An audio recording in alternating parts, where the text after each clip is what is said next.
इस episode number 10 में आपका स्वागत है।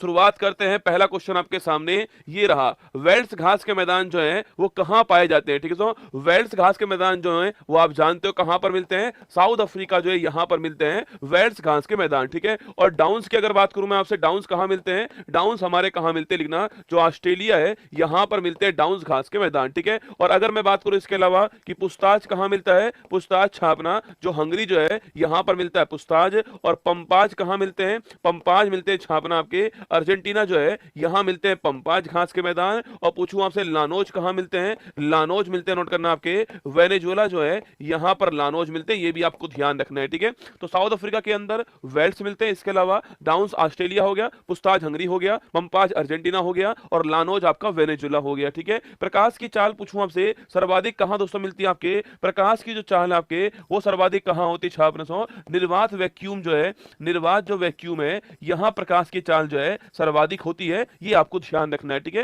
निर्वात वैक्यूम में सर्वाधिक होती है, कितनी होती है, ये होती है 3 गुना 10 की पावर 8 मीटर पर सेकंड होती है। इसी को हम बोलते हैं 3 लाख किलोमीटर पर सेकंड भी कहते हैं, ये भी आपकी एक ही बात है। ठीक है, या ये बोल दीजिए या बोल दीजिए, दोनों एक ही बात है। तो निर्वात वैक्यूम के अंदर प्रकाश की चाल सर्वाधिक होती है 3 इंटू 10 टू पावर 8 मीटर पर सेकंड, या फिर 3 लाख किलोमीटर पर सेकंड, दोनों एक ही बात है। ठीक है, अगर तो पूछूं आपसे ध्वनि की चाल पूछूं आपसे, यह कहां पर होती है, यह सर्वाधिक जो है वो ठोस के अंदर होती है। कहां पर होती है, ठोस जो होता है उसमें सर्वाधिक होती है, ये भी आपको छापना है। और ध्यान रखना तो आपके ध्वनि के लिखना, ध्वनि के लिखना, आपके ध्वनि के लिए माध्यम की आवश्यकता होती है, ध्वनि जो है वो निर्वात में गति नहीं करती है, ये भी आपको ध्यान रखना है। ठीक है, जो साउंड जो होता है ना उसके लिए माध्यम की आवश्यकता होती है, जो आपके साउंड है वो वैक्यूम में गति नहीं कर सकता है, ये बात नोट करना, क्योंकि साउंड जो है आपके साउंड कैसी, आपके साउंड छापना, साउंड जो है आपके वो अनुदैर्घ्य कैसी है, वो अनुदैर्घ्य यांत्रिक तरंग है, ये भी आपको ध्यान रखना है। ठीक है, और जो प्रकाश जो होता है वो अनुप्रस्थ होता है, कैसा होता है,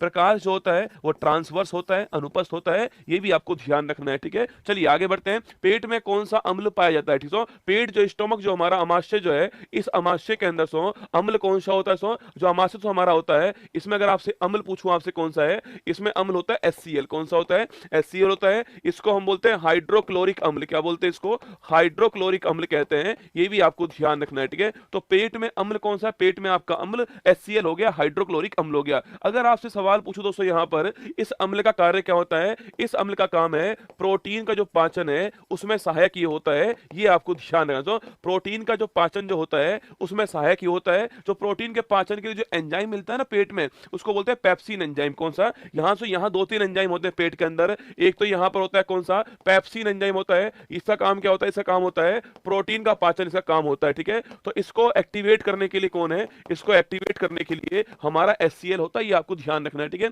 और इसके अलावा पूछूं आपसे, इसके अलावा एक एंजाइम कौन सा होता है, रेनिन होता है, जो बच्चों के अंदर, किसमें, जो बच्चों में जो दूध जो होता है इसका पाचन करता है, ये भी आपको ध्यान रखना है। ठीक है, तो पेप्सिन और रेनिन कहां पर, स्टोमक में होते हैं, और मैंने कहा HCl का काम क्या है वो मैंने आपको लिखा दी।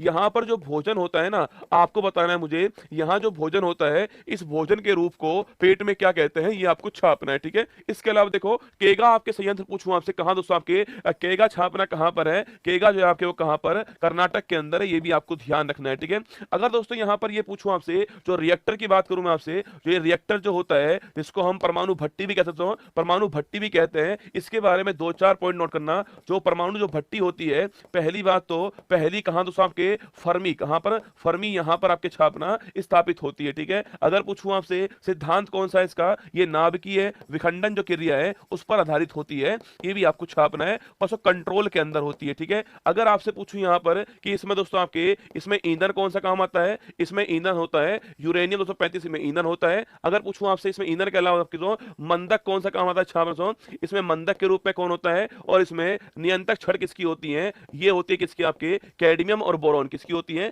कैडमियम और बोरॉन की होती है, ये भी आपको ध्यान रखना है। ठीक है, और इसमें मंदक कौन होता है, ग्रेफाइट या भारी जल जो है, ग्रेफाइट या जो भारी जल है वो इसका मंदक होता है, ये भी आपको नोट करना है। ठीक है, तो पूछूं आपसे परमाणु जो भट्टी होती है, सवाल मैंने पूछा आपसे भोजन का जो रूप होता है तो क्या बोलते हैं, आपके काइम कहते हैं, क्या बोलते हैं, काइम। ठीक है, कभी सवाल पूछू ना आपसे कि जो पेट है उसमें जो भोजन का रूप होता है उसे हम काइम कहते हैं, ये भी आपको ध्यान रखना है। ठीक है, काइम कहते हैं, नोट करना है ना। अगर सवाल पूछूं आपसे जो परमाणु जो रिएक्टर होते हैं हमारे, उस रिएक्टर के अंदर मंदक कौन है, मंदक ग्रेफाइट या भारी जल होता है। ठीक है, मंदक ग्रेफाइट या भारी जल होता है। और नियंत्रक छड़ पूछो क्या बोलते हैं इसको, कैडमियम या बोरॉन कौन कहते हैं, ये भी आपको ध्यान रखना है, ठीक है। ये इसमें यूज होती है, ये भी नोट करना। और ईंधन कौन सा है, यूरेनियम ईंधन होता है, ये भी आपको ध्यान रखना है। और मैंने कहा कर्नाटक के अंदर केगा दोस्तों आपके। और इसके अलावा कुडनकुलम पूछूं आपसे, कुडनकुलम और कहां पर, कुडनकुलम और कलपक्कम पूछूं कहां पर है, ये नोट करना कहां पर, तमिलनाडु। कहां पर है, तमिलनाडु के अंदर, ये भी आपको ध्यान रखना है, ठीक है। और उससे पूछे आपसे यहां पर अगला क्वेश्चन है, पेटागोनिया मरुस्थल कहां मिलता है छापना। पेटागोनिया जो मरुस्थल आपको कहां मिलता है, ये मिलता है अर्जेंटीना। कहां मिलता है, अर्जेंटीना के अंदर मिलता है। और नोट करना ठंडा मरुस्थल है, कैसा है, ठंडा मरुस्थल है, ये भी आपको ध्यान रखना है, ठीक है। तो पेटागोनिया मरुस्थल कहां मिलता है, ये आपके अर्जेंटीना में मिलता है, ठंडा मरुस्थल है, ध्यान रखिएगा, ठीक है।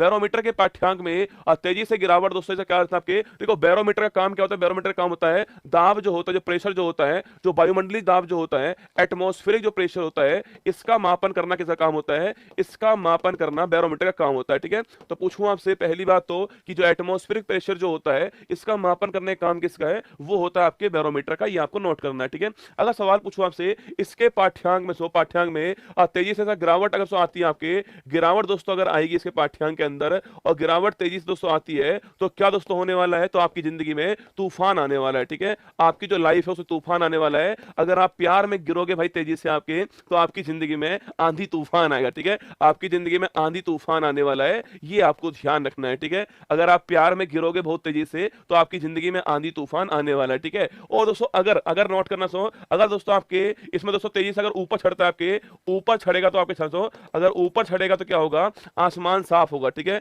अगर ऊपर चढ़ेगा तो आसमान साफ होगा। और दोस्तों अगर धीरे धीरे क्या होगा आपके, धीरे धीरे अगर नीचे गिरेगा, धीरे धीरे नीचे गिरेगा छापना, तो आपके बारिश होगी, क्या होगी, बारिश होगी। ये तीन आपकी रीडिंग आती है इसमें ना, ये तीन रीडिंग दोस्तों होती है इसमें आपके।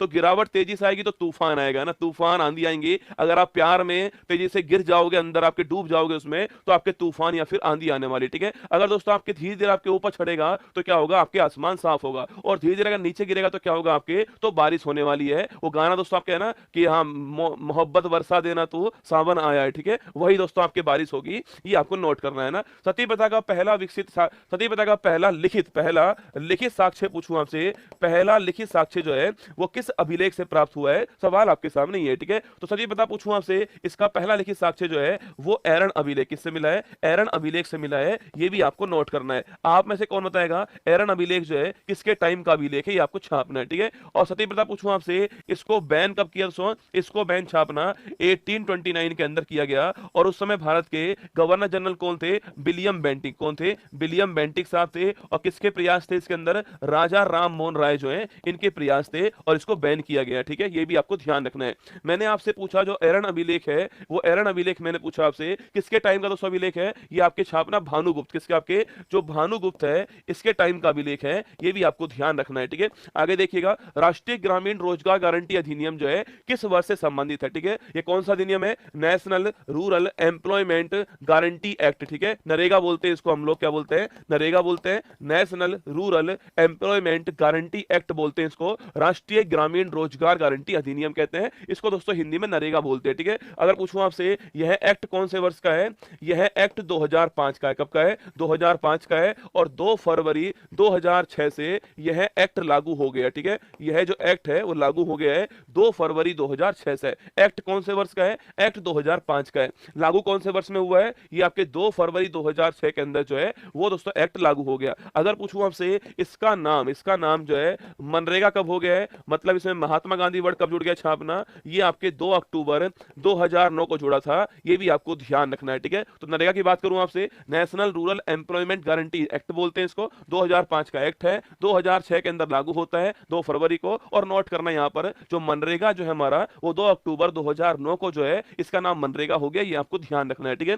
भारत के पहले वायसराय कौन थे, सवाल पूछूं आपसे, देखो लिख लीजिए यहां पर। अगर पूछे आपसे कि बंगाल के छापना, बंगाल के पहले गवर्नर कौन थे, तो आपको ध्यान रखना है इसका आंसर होगा क्लाइव। कौन थे, झंडू बाम क्लाइव जो है वो बंगाल के पहले गवर्नर है, आपको ध्यान रखना है, ठीक है। अगर सवाल पूछे आपसे बंगाल के पहले गवर्नर जनरल कौन थे छापना, तो इसका आंसर क्या होगा, इसका आंसर होगा वॉरेन हेस्टिंग्स। क्या होगा, वॉरेन हेस्टिंग्स जो है ये इसका आंसर होने वाला है, ठीक है। अगर पूछूं आपसे भारत के पहले गवर्नर जनरल कौन थे आपके, वो थे विलियम बेंटिक। कौन थे, वो थे विलियम बेंटिक, ये भी आपको ध्यान रखना है, ठीक है। अगर पूछूं आपसे भारत के पहले वायसराय कौन थे, तो भारत के पहले वायसराय कौन थे आपके, थे, ये नोट करना आपके कौन थे, ये आपके छापना कैनिंग साहब जो है वो भारत के पहले वायसराय थे, ये भी आपको ध्यान रखना है। 4 क्वेश्चन लिखा है मैंने आपको। बंगाल का पहला गवर्नर क्लाइव था, बंगाल का फर्स्ट गवर्नर जनरल पूछूं आपसे हेस्टिंग्स था, भारत का first governor general William Bentinck था, और भारत का पहला वायसराय कौन था, कैनिंग था। ये 4 आपको ध्यान रखना है, ठीक है। अब सवाल पूछ रहा है कि भारत के पहले वायसराय कौन थे, तो ये कैनिंग साहब थे, आप जानते हो, ठीक है। अगर पूछो दोस्तों आपसे कौन सी घटना के बाद में ये वायसराय बनते हैं, तो आप ध्यान रखना घटना कौन से, तो घटना कौन सी घटना है आपके 1857 जो क्रांति जो है वो सब घटना हो गई आपके, और इसके बाद में 1858 के अंदर गवर्नमेंट ऑफ इंडिया एक्ट आया था, ठीक है। 1858 के अंदर कौन सा आपके गवर्नमेंट ऑफ इंडिया दोस्तों एक्ट आता है, और इस एक्ट के बाद तो कहा गया कि जो आपके ईस्ट इंडिया कंपनी है इसका रूल दोस्तों एंड हो गया, ठीक है। इसका रूल एंड हो गया, और जो क्राउन जो है, जो महारानी जो है, इसका सीधा रूल जो है वो भारत के अंदर स्टार्ट हो गया था। ये भी दोस्तों आपको याद होगा, ठीक है। अगर आपसे पूछो दोस्तों कैनिंग साहब ने जो महारानी जो थी आपके, उसकी जो आपके जो उसका जो घोषणा पत्र था उसको कहां से पढ़ा था आपके, तो उसको पढ़ा था कहां से, इलाहाबाद। कहां, इलाहाबाद जो है यहां से पढ़ के सुनाया था। ये भी आपको ध्यान रखना है, बड़ा महत्वपूर्ण क्वेश्चन है। एक सवाल दोस्तों और पूछता हूं आपसे, इसी दोस्तों एक्ट में, इसी एक्ट में जो हमारा सैन्य विद्रोह जो हुआ था, इस सैन्य विद्रोह की समीक्षा के लिए जो है एक कमीशन बनाया गया था। आपको बताना है उस कमीशन का नाम क्या है, ठीक है। एक कमीशन बनाया गया था जो आपके 57 में जो सैन्य विद्रोह जो हुआ था, उस कमीशन का नाम क्या है, ये आपको बताना है। बहुत ही महत्वपूर्ण सवाल, नोट करना, ठीक है। तो ये चारों पॉइंट महत्वपूर्ण है। बाकी ये वाली सारी घटनाएं इलाहाबाद में पढ़ के सुनाई थी आपके, कैनिंग साहब ने पढ़ा था, और ईआईसी का रूल एंड हो गया, क्राउन का सीधा रूल आपके स्टार्ट हो गया था। ये आपको सारी बातें ध्यान रखनी है, ठीक है। सवाल मैंने पूछा आपसे, जो सैन्य विद्रोह हुआ था आपके, उस सैन्य विद्रोह के बाद में एक रिव्यू कमेटी बनाई गई थी, एक समीक्षा आयोग बनाया गया था। सवाल आपसे ये पूछा गया है उसका नाम क्या है, उसका नाम था पील कमीशन। कौन सा था, पील कमीशन नाम था। ये भी आपको ध्यान रखना है, ठीक है। पील कमीशन नाम था, ये भी आपको यहां पर नोट करना है, ठीक है। वह अगर पूछूं आपसे वेद त्रय में कौन सा वेद शामिल दोस्तों नहीं है, ठीक है। तो वेद त्रय की बात करूं मैं आपसे, इसमें 3 वेद शामिल आपको कौन कौन से, एक तो है ऋग्वेद, कौन सा है, ऋग्वेद हो गया है, एक है आपका यजुर्वेद, कौन सा हो गया, सो यजुर्वेद हो गया है, एक हो गया सामवेद। तो ये तीनों वेद इसमें शामिल है, ठीक है। कौन शामिल नहीं है इसके अंदर, आपके अथर्ववेद जो है वो शामिल नहीं है। ये भी आपको ध्यान रखना है। तो अथर्ववेद जो है, जिसको हम जादू टोना या फिर जिसको हम आपके अंधविश्वास का वेद कहते हैं, वो इसमें शामिल नहीं है, ठीक है। जादू टोना अंधविश्वास जो है, इसका वेद जो अथर्ववेद है वो शामिल नहीं है। बाकी ऋग्वेद, यजुर्वेद, सामवेद जो है वो तीनों इसके अंदर शामिल है वेद त्रय में, ठीक है। प्रधानमंत्री जनधन योजना की शुरुआत पूछूं आपसे कब दोस्तों होती है आपके, याद करो, जीरो बैलेंस अकाउंट क्या है, जीरो बैलेंस अकाउंट खोले गए थे इसके अंदर। और लिखना पूछूं आपसे विश्व की, लिखना विश्व की सबसे बड़ी, विश्व की सबसे बड़ी वित्तीय समावेशन पूछे आपसे, सबसे बड़ी फाइनेंशियल इंक्लूजन या फिर वित्तीय समावेशन की योजना कौन सी आपके, वह योजना कौन सी है, प्रधानमंत्री जनधन योजना इसका नाम है। ये आपको छापना है। मतलब दोस्तों इसका मतलब क्या होता है, इसका मतलब होता है कि आपके जो आम नागरिक है उसको बैंक से जोड़ना इसका उद्देश्य होता है, उसका अकाउंट खोलना इसका उद्देश्य है, ठीक है। अगर पूछूं आपसे इसकी शुरुआत कब होती है, 28 अगस्त 2014 को इसकी शुरुआत होती है। ये भी आपको ध्यान रखना है, ठीक है। तो प्रधानमंत्री जनधन योजना की शुरुआत आपके 28 अगस्त को होती है और 14 के अंदर, ये आपको ध्यान रखना है, ठीक है। बैंकों का राष्ट्रीयकरण कब दोस्तों होता है, देखो देखो शुरुआत करते हैं कहां से, देखो रिजर्व बैंक ऑफ इंडिया जो है इसका राष्ट्रीयकरण कब हुआ था, ये हुआ 1 जनवरी 1949 को रिजर्व बैंक ऑफ इंडिया जो है इसका राष्ट्रीयकरण हुआ है। महत्वपूर्ण सवाल, ठीक है। कभी सवाल पूछो पहली राष्ट्रीयकृत बैंक कौन सी है, वो रिजर्व बैंक ऑफ इंडिया होगी। 1 जनवरी को 1949 में इसका राष्ट्रीयकरण हुआ था, ठीक है। इसके बाद दोस्तों आपके, इसके बाद छापना आपके, इसके बाद 19 जुलाई 1969 को छापना जो 14 जो बैंक है इनका राष्ट्रीयकरण हुआ है। ये भी आपको ध्यान रखना है, ठीक है। तो तारीख नोट करना, तारीख है आपके 19 जुलाई 1969 को आपके जो 6 बैंक है आपके, 6 बैंक जो है आपके इस दिन आपके राष्ट्रीयकरण हुआ है। और लिखिए 1980 जो आपके इस तारीख को भी राष्ट्रीयकरण हुआ है। ये भी आपको ध्यान रखना है, ठीक है। तो ये 2 बार राष्ट्रीयकरण हुआ है, एक और 2 बार छाप लेना। 19 जुलाई 1969 को राष्ट्रीयकरण हुआ है, और इसके अलावा आपके 1980 जो है इसमें 14 बैंक थी हमारी, और जो 1980 है इसके अंदर 6 बैंक थी, इनका राष्ट्रीयकरण हुआ है। ये भी आपको ध्यान रखना है, ठीक है। आगे देखिए राष्ट्रीय गान की बात करूं मैं आपसे, राष्ट्रीय गान को कब स्वीकार किया गया,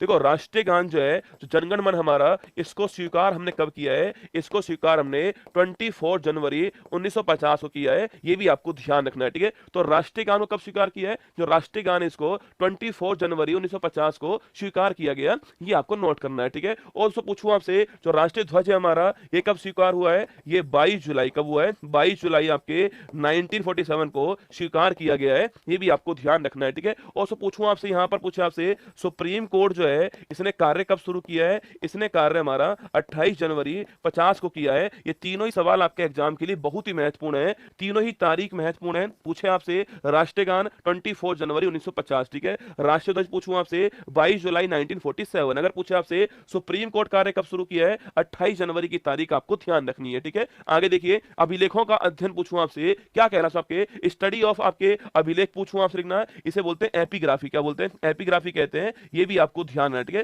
तो एपिग्राफी क्या है? एपिग्राफी आपके जो अभिलेख जो है इसका दोस्तों अध्ययन होता है। और पूछूं आपसे सम्राट अशोक जो है, सम्राट अशोक के जो अभिलेख थे इनको पढ़ने वाले पहले व्यक्ति कौन थे? बताओ, जो इनके अभिलेख शिलालेख थे इनको पढ़ने वाले पहले व्यक्ति कौन थे? इनका नाम भी आपको छापना है, ठीक है। बाकी मैंने कहा आपसे अभिलेखों का अध्ययन क्या होता है? एपिग्राफी होता है, आपको ध्यान रखना है, ठीक है। सवाल ये, सम्राट अशोक के जो अभिलेख थे इनको पढ़ने वाले पहले व्यक्ति का नाम क्या है, वो आपको कमेंट बॉक्स में छापना है ना। भारत छोड़ो आंदोलन के समय भारत के वायसराय कौन थे? सवाल पूछ रहा आपसे कि जो भारत छोड़ो आंदोलन था जिसकी तारीख 9 अगस्त 1942 इसकी तारीख थी, और आपको याद होगा करो या मरो का नारा था, आपके डू एंड डाई का नारा था। और मैंने कहा था आपसे कि इससे पहले रात को क्या हुआ, रात को ही हमारे 8 अगस्त 1942 को छापना हमने एक ऑपरेशन जीरो आवर स्टार्ट किया था, ये भी आपको याद होगा, ठीक है। मैंने आपसे पूछा कि इस समय जेम्स प्रिंसेप छापना, सम्राट अशोक के जो अभिलेख थे इनको पढ़ने वाले पहले व्यक्ति कौन थे? वो थे जेम्स प्रिंसेप। कौन थे? जेम्स प्रिंसेप थे।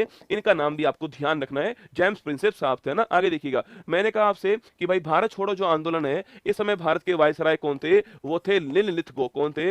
लिनलिथगो साहब थे, ये आपको ध्यान रखना है, ये उस समय वायसराय आपको नोट करना है, ठीक है। तो 9 अगस्त 1942 करो या मरो, इससे एक दिन पहले ऑपरेशन जीरो आवर स्टार्ट हुआ था, और लिनलिथगो साहब जो उस समय वायसराय थे, ये आपको ध्यान रखना है, ठीक है। आगे देखिए, इंडियन स्ट्रगल पुस्तक पूछूं आपसे, इसके तो राइटर कौन है? देखो, एक तो बुक कौन सी, एक बुक है इंडियन स्ट्रगल। कौन सी है? इंडियन स्ट्रगल आपकी बुक है। एक बुक का नाम है इंडिया डिवाइडेड। कौन सी है? इंडिया डिवाइडेड बुक का आंसर। और एक बुक का नाम है छापना, एक बुक का नाम है इंडिया विंस फ्रीडम। कौन सी है? India wins freedom. तो ये तीन बुक आपको ध्यान रखनी है अभी इस बार जो है। देखो, पहली बात है इंडियन स्ट्रगल पूछूं आपसे, बुक का नाम किसका है? सुभाष चंद्र बोस की पुस्तक है, ये आपको ध्यान रखना है, ठीक है। तो इंडियन स्ट्रगल बुक का राइटर कौन आपके? सुभाष चंद्र बोस साहब है ना। इंडिया डिवाइडेड पूछूं आपसे, कौन आपके छापना? डॉक्टर राजेंद्र प्रसाद साहब जो हैं, ये आपके इस पुस्तक के लेखक हैं, ये भी आपको ध्यान रखना है, ठीक है। और इंडिया विंस फ्रीडम पूछूं आपसे, इस बुक के लेखक कौन आपके? इस बुक के लेखक छापना अबुल कलाम आजाद जो हैं, वो इस बुक के लेखक है, ये भी आपको ध्यान रखना है, ठीक है। तीनों बुक के लेखक आपके सामने यहाँ पर है ना। इंडियन स्ट्रगल पूछूं आपसे छापना, जो इंडियन स्ट्रगल आपके, मैंने कहा सुभाष चंद्र बोस की पुस्तक है। और पूछे आपसे इनका जन्म कौन सी तारीख को हुआ था? 23 जनवरी को हुआ था। इस दिन भारत के अंदर पराक्रम दिवस बनाते हैं, ये भी आपको नोट करना है, ठीक है। इस दिन भारत में कौन सा दिवस होता है? इस दिन भारत के अंदर पराक्रम दिवस होता है, ठीक है। अगर आपसे यहाँ पर सवाल पूछ ले कि सुभाष चंद्र बोस जो है, इन्होंने 1938 में जो हरिपुरा अधिवेशन था इसकी अध्यक्षता की थी, ठीक है। और इसके एक साल बाद जो है एक संस्था की स्थापना की थी, इसका नाम था फॉरवर्ड ब्लॉक। क्या नाम था इसका? फॉरवर्ड ब्लॉक इसका नाम था, ये भी आपको ध्यान रखना है, ठीक है। तो 1938 पूछूं आपसे, हरिपुरा अधिवेशन के अध्यक्ष था, और उसके एक साल बाद जो है फॉरवर्ड ब्लॉक की स्थापना की, ठीक है। इनके सम्मान में पूछूं आपसे, इनके सम्मान में अंडमान निकोबार द्वीप समूह जो है, इसमें एक द्वीप कौन सा? इसमें द्वीप था आपके, इसका नाम रोस द्वीप था, अब इसका नाम चेंज कर दिया है, अब इसका नाम जो है बोस द्वीप कर दिया है, ये भी आपको ध्यान रखना है, ठीक है। जो अंडमान निकोबार जो द्वीप समूह है उसमें एक द्वीप का नाम क्या है? रोस द्वीप था, अब उसका नाम चेंज कर दिया है, बोस द्वीप उसका नाम हो चुका है, ये भी आपको यहाँ पर ध्यान रखना है, ठीक है। इन्होंने ही जो महात्मा गांधी थे इनको राष्ट्रपिता कहा था, ये भी आपको ध्यान रखना है, ठीक है। ये सारी बातें एग्जाम के लिए बहुत महत्वपूर्ण होंगी। मेरा पूरा प्रयास है आपके एग्जाम को फोड़ने का। ये मैदान सीरीज यकीन मानना आपके ताबूत में अंतिम किल की तरह होने वाली है, ठीक है। संयुक्ता पाणिग्राही का संबंध पूछूं आपसे किस डांस है? ये आपके देखो तीन नाम लिखो, संयुक्ता पाणिग्राही लिख लीजिए एक नाम, तो एक लिखिए आप केलुचरण महापात्र। कौन सा? केलुचरण महापात्र लिख लीजिए आप आपके, और एक नाम लिखिए आप सोनल मानसिंह। कौन? सोनल मानसिंह। ये तीन नाम आपको ध्यान रखने हैं। जब भी दोस्तों आपको ओडिसी डांस पूछे, आपसे ओडिसी डांस पूछे, तो ये तीनों नाम आपको छापने, तीनों ही बड़े महत्वपूर्ण नाम है, संयुक्ता पाणिग्राही, केलुचरण महापात्र और सोनल मानसिंह। ये दो डांस की भरतनाट्यम प्लस ओडिशा, ये भी आपको ध्यान रखना है, ठीक है। तो ये आपके ओडिसी डांस की नोट करना है ना। नाम दफा राष्ट्रीय उद्यान कहां पर है? नाम दफा पूछे आपसे कहां पर, देखो ये हमारा अरुणाचल प्रदेश के अंदर है, ये भी आपको ध्यान रखना है, ठीक है। इसके अलावा मौलिंग राष्ट्रीय उद्यान कहां पर है? वो भी यहीं पर है, ठीक है। इसके अलावा पूछूं आपसे पाक के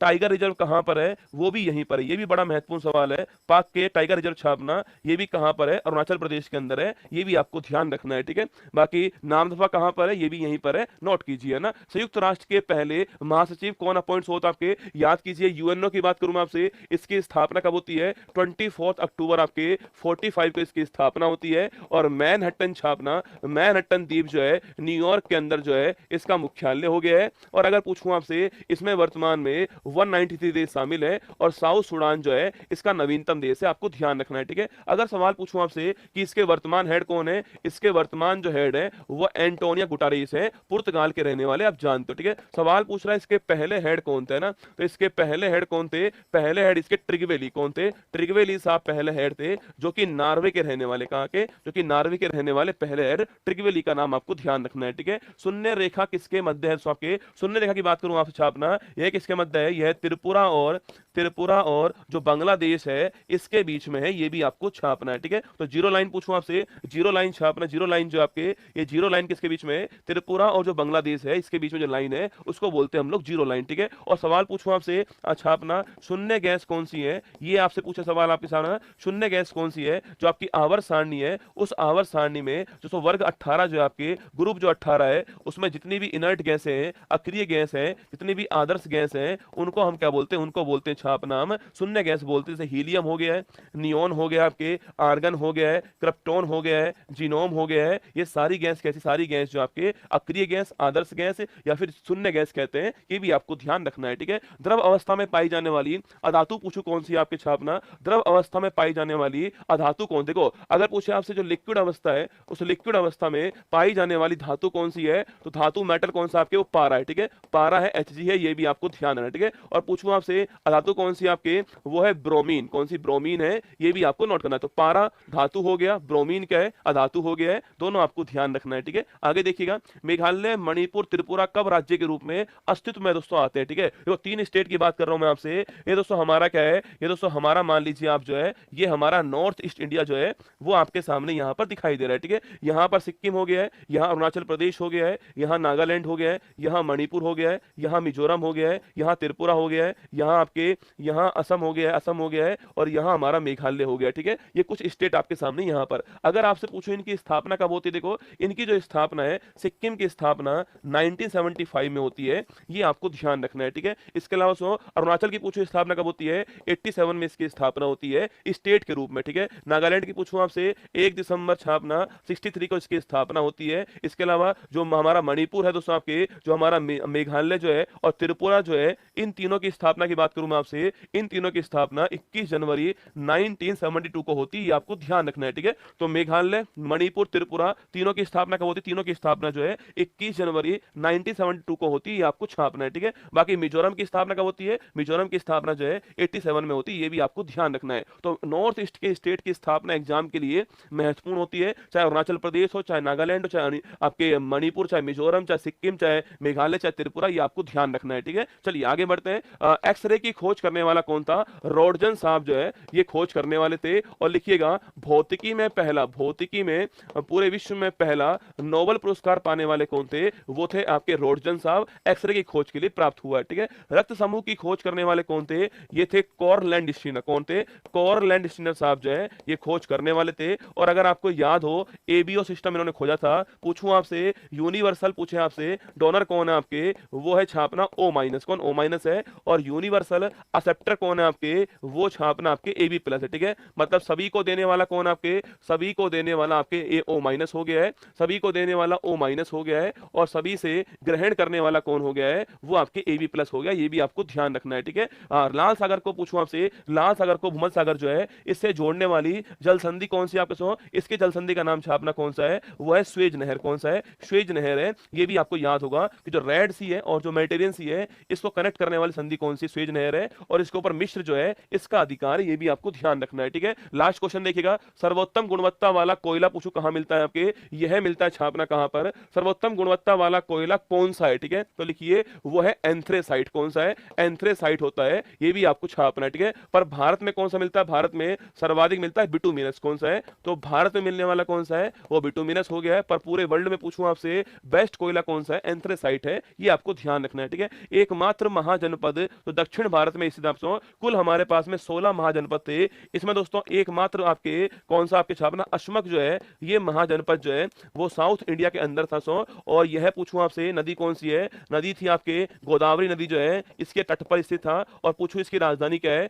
पोतन या फिर पोतली जो है छापना, ये इसकी राजधानी है, ये भी आपको ध्यान रखना है, ठीक है। तो एकमात्र महाजनपद कौन सा हो हो गया, अश्मक हो गया है, इसकी राजधानी खूब पूछता है आपसे, और नदी का नाम भी खूब पूछता है। ठीक है, लास्ट 3 सवाल और आपके सामने। कर्क रेखा भारत के कितने राज्यों से गुजरते हैं? अगर पूछूं आपसे, कर्क रेखा जो है वो भारत के कितने जो स्टेट है उनसे पास होती है? आपके भारत के जो 8 स्टेट है उनसे पास होती है। ठीक है, याद कीजिए कौन कौन से आपके, सबसे पहले गुजरात, ठीक है, फिर दोस्तों राजस्थान है ना, फिर हमारा एमपी हो गया है, फिर छत्तीसगढ़ हो गया दोस्तों आपके, उसके बाद झारखंड हो गया है, फिर हमारा पश्चिम बंगाल हो गया है, फिर बांग्लादेश, कौन है, बांग्लादेश हो गया है, फिर हमारा त्रिपुरा, कौन, त्रिपुरा हो गया है, और इसके बाद में मिजोरम हो गया है। तो ये हमारे 8 स्टेट हैं, कौन कौन से? गुजरात, राजस्थान, एमपी, छत्तीसगढ़, झारखंड, पश्चिम बंगाल, त्रिपुरा, मिजोरम। तो ये 8 स्टेट से आपके कर्क रेखा गुजरते हैं। इसको बोलते हैं ट्रॉपिक ऑफ कैंसर, 23.5 डिग्री जो नॉर्थ होती है उसको बोलते हैं कर्क रेखा। ये भी आपको ध्यान रखना है। ठीक है, ट्रॉपिक ऑफ कैंसर बोलते हैं। ये 8 स्टेट आपको क्रम से याद करना है ना, कोई ट्रिक इसकी याद मत करना, क्रम से याद करना। ठीक है, जिससे आपको एग्जाम में सहायता होगी, है ना। अंतःकरण के संदर्भ पूछूं आपसे, अंतःकरण जो है, इसकी जो फ्रीडम जो है, इसका उल्लेख संविधान के किस आर्टिकल में? देखो आर्टिकल नंबर जो 25 जो है ना, उसमें दोस्तों लिखा हुआ है कि आप कोई भी धर्म अपना लीजिए, किसी का प्रचार प्रसार कीजिए, कोई धर्म अपनाइए मत अपनाइए, ये आपकी मर्जी है। ठीक है, आपकी मर्जी है, आपके पास में फ्रीडम ऑफ कंसाइन आपके पास में होती है। आर्टिकल 25 में ध्यान रखना, ये लैंग्वेज लिखी हुई है, ये आपको नोट करना है। ठीक है, राष्ट्रपति के निर्वाचक मंडल में पूछूं आपसे, कौन कौन शामिल? राष्ट्रपति के निर्वाचन में जो भाग लेने वाला जो इलेक्टोरल जो होता है, जो मंडल जो होता है, पहली बात तो ये मंडल जो आपके, इसमें कौन कौन शामिल होगा? तो इसमें इलेक्टेड छापना, इसमें इलेक्टेड एमपी और इलेक्टेड एमएलए जो है वो शामिल होने वाले। ठीक है, मतलब दोस्तों इसमें जो आपके मनोनीत जो एमपी वो शामिल नहीं होंगे, और जो विधान जो परिषद है उसके मेंबर शामिल नहीं होंगे। इसमें केवल इलेक्टेड एमपी, इलेक्टेड एमएलए शामिल होंगे। ये दोनों बातें आपको ध्यान रखनी है। ठीक है, चलिए